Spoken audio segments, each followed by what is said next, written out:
My goddamn PC crashed mid-editing session. Thank Allah, I had the foresight to back it up. Big apologizes to the man Dem for any weird audio issues. But as you can tell, I am already way behind and I might crack my skull against this screen if I don't just pop a fat upload soon. And ya boy is far too lazy to redo the video from scratch, rah lad rah. I don't like to be snooty over comedy, as I see what tickles you might not tickle me, as laughter and what's funny is so unbelievably subjective. My taste, for example, has become unbelievably diluted over the years, that traditional jokes just don't work on me. Hence why I've resorted to admittedly incredibly cruel behavior of following absolute weirdos online, and more specifically TikTok, and laughing at their increasingly erratic behavior. I don't interact, and I definitely don't comment, but me liking them through the app to get recommended more schizo crazy people is definitely enabling. It's not even a question. I know I'm your hero, and finding out that I'm a terrible person is probably ripping your heart to shreds, but I'm gonna say the same thing that my father said to me when he left my mom. It's your fault. And no, I will not elaborate. In hindsight, I'm sure he was referring to how I quote unquote destroyed her body, because that's what he told me on my 18th birthday via a card, but that wasn't my fault. Plus, bro, I'm not being funny. What am I supposed to do when I get recommended cuck like this? It is absolutely impossible not to stare and gawk no matter how much of a good person you are. Regardless, in spite of my sick and twisted sense of humor, none of my collection of freaks can even compare to the comedy of today's story. And that's because in New York, the city of dreams and copious amounts of rat shit, a Hasidic set of Jewish faithful clashed with the police over literal secret tunnels. And New York City's Department of Buildings is now issuing vacate orders to a synagogue over an illegal underground tunnel in the building.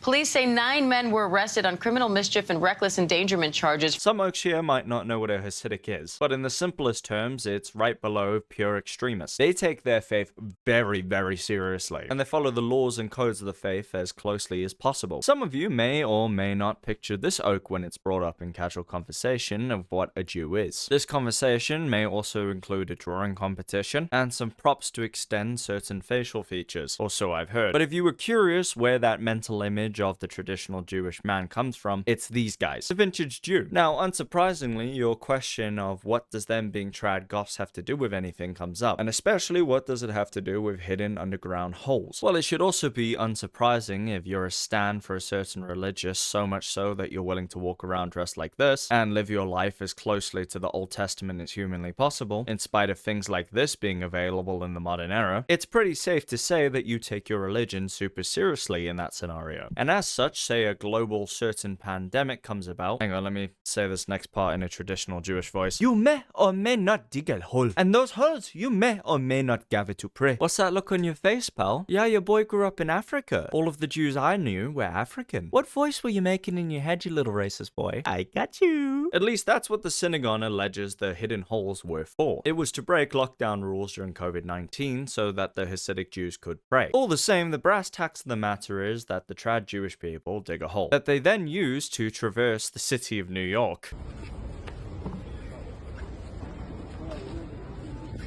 And the bronze tax of it is, this is the funniest fucking thing to ever happen ever. The first thing my mind went to when I heard about this was conspiracy theorists. Can you imagine how much joy they felt in their entire system? Like, they're busy writing on their message boards. The reason why my kids do not look like me is not because of my wife's friend Ronaldo, but because of how the lizard people changed how they look. And suddenly, bing, the notification pops up. It's immediate joy. I feel a song coming on.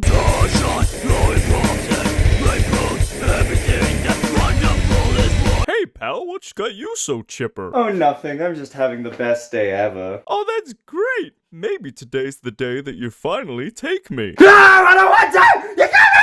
But it's more than just them, because even sane people were affected. Meet Richard Stoon. And I thoroughly apologize for the jump scare. This is in fact a real human being and not a scary puppet boy. Richard is described by himself as a successful political pundit with over 2 decades of experience, working with the likes of Fox News and anybody that will humor him. And to anyone else, Richard can only be described as the last thing that you see before death steals your soul. Dude is absolutely haunting to the human eye. And somehow the fact that he is not 15 and is in fact between the ages of 40 and 50, makes me deeply uncomfortable with his facial structure, being similar in nature to that of an early Neanderthal. Now, Richard being such a well-respected and well-known member of the right-wing commentary community, that inherently comes with some controversy, and some would even go as far to say, anti-Semitic controversy. As months before the news even broke about the secret rabbi hole, he was quoted as saying on X, formerly known as Twitter, that he hears Yiddish coming from underneath his floorboards, and then further clarifying by saying, I live on the basement floor, or rather I live on a floor with no basement. People taking this not very kindly and interpreting it in the wrong way gave him nothing but grief, and as a result, either through himself and or Twitter deleting it automatically for him, the post, much like my family, disappeared overnight. All this time later, he did come back with a vengeance. He came back vindicated. People all over social media were praising him, and were making jokes about how he was right all along in spite of how anti-Semitic it sounded, especially since he lives right by this synagogue. Or does he? I may have told a little Porky Pie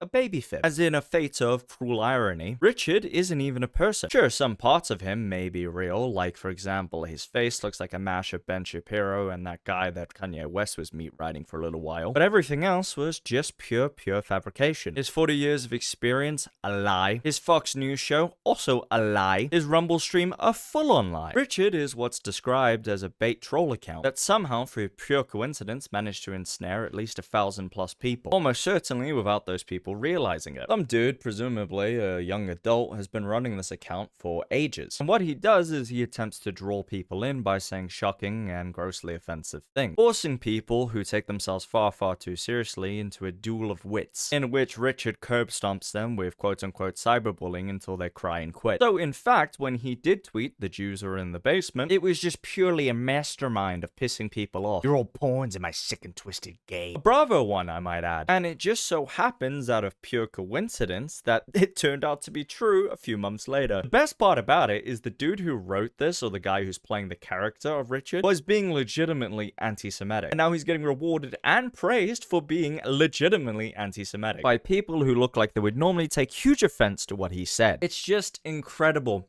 Irony. Pure gold, bro. And unlike previous stories, I'm not conflicted on who's right and who's wrong. I'm just elated and satiated, baby. A, people who argue on Twitter definitely deserve this. B, people who look into their source also deserve this. And C, it's just plain funny, dude. It's a full-on buffet of just desserts and these to take a spoonful. I do want to retread back to the issue of the hole. Now, as stated, one of the reasons that this hole was allegedly dug was for COVID, but that's not the full story. See, this particular sect of Judaism, or the Jewish church, or whatever you call it, has something of a infighting issue for the control and leadership of the group. On all accounts, half of the church is full-on Hasidic, i.e. their teachings believe in staunch traditionalism, and the other half float over to what I'm gonna have to read, over to Messianic Judaism, i.e. the adoption of certain Christian beliefs into the faith. Simple terms, because I hate myself and I want people to get pissed off in the comments, it is basically the same, but different. Did he just say there is no difference in our communities? I am a proud Jewish man, and I will not stand for it. And I lost it at the end there, huh? According to the police and the official channels, a young group of something I'm gonna have to read again, Yeshiva students, who are likely linked to the Messianic... Dino may or may not butcher that word so badly it pretty much sounded like the N-word, so instead let's have a robot read this word. Messianic. Sect dug the tunnels illegally. It was apparently stated that they believed overcrowding was an issue, and with the delay of building approval from New York City, they decided to take things into their own hands. It is then believed that the Hasidic part of the church, i.e. the leadership currently, caught wind of their actions, hence why people were fighting over this hole. The young men wanted the hole, as all young men do, and the elders wanted to seal it back up and wait for proper approval of the city. Alternative explanations also include that apparently the old rabbi of this sect envisioned expansion, and the young men in his honor wanted to fulfill that dream. Another more conspiracy-focused theory, I would say, is thought that the hole was designed for human trafficking in mind, hence why the hole had different exit points all around the city. And apparently there was also a bloodstained mattress found, as well as a children's toy. I refuse to comment because I honestly don't know. I don't think it was that, because with any expansion of, you know, a cave hole, you need pockets of air, especially in such a secluded area. So I'm assuming that's what the holes were for. The additional holes, I mean. But honestly, I don't know. I just wouldn't put my money on human trafficking. So as it currently stands, the New York City Police Department is doing a very in-depth investigation into how this happened and why this happened. Was it COVID? Was it an illegal crime rate? Was it boys with some shovel? You decide. Epic rap battles of the ray. As of right now, we don't know and we won't know for a while why this happened. But I will keep you guys updated as soon as we get a new lead in the investigation. And speaking of new, you may want to be the newest member of the Fat Dick community. The only way that can happen is by hitting the subscribe button. That's all, homies. See you later. Bye bye.